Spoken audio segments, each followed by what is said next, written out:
Yaa bagamdao. Male galesa.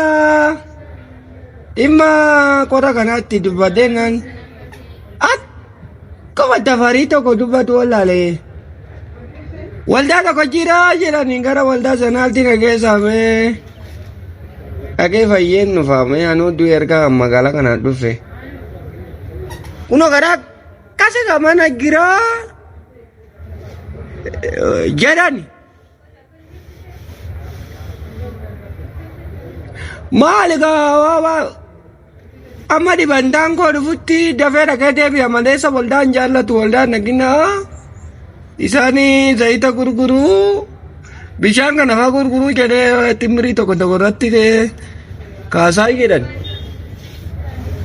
ba mala mamo teftoki tol vera magan sa teftoki rajira namichi jima ba muchama di bandago natti mega malam mega no gara gara nara TikTok rau jira makan sa tu datte gari da jire memi tafale yini kanas banatera jedani atau ga malam godano sagara ko kana ke sabaci baci na godukana wata manarge wani aka korchaja pepera kana fudade ture isa wattako kuninin kun naziresu direga Gofta Yesus Kristos immo infayyisa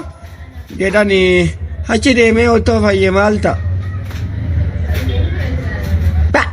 isa kana maal gootu ammasin ani amma fayyuu barbaade ani waa'ee gooftaa fudhadhu dhiisi maal godha isa maalan godha ofii koyyuu manaan taa'u dhabe kuno addana dibantaa koo bira taayira erga dhufe birrii hin qabu waa uffadhu hin qabu waan nyaadhu hin qabu maalan godha gooftaa fudhadhee ani fayyuun barbaada isaanuma cinqatii hin qabanii badamiti takataatalanii fayyisanii magazinii sootoo waldaa kamii hidhattee namni dhimma kee qabu hin jiru gooftaa fudhu hin jedhanii jedhan isaan tafalayyini irratti waan akka yeroo seexana si keessaa baatu yeroo waan kana wajii biyya lafaa kana hundumaa dabarsu malee gooftaa fudhadhuu dhimma hin qabanii jedhan sagana hodhii saga kotti nageesi maale Nakina maale kabare gooftaa kana mana koo keessa hin taate nam fudhadhaan si maalan godha erga akkasii ta'emu maa isa yoo gooftaa Yesus Kiristoos hin fudhatte malee fayyini foonii maal si fayyadaan an jedhe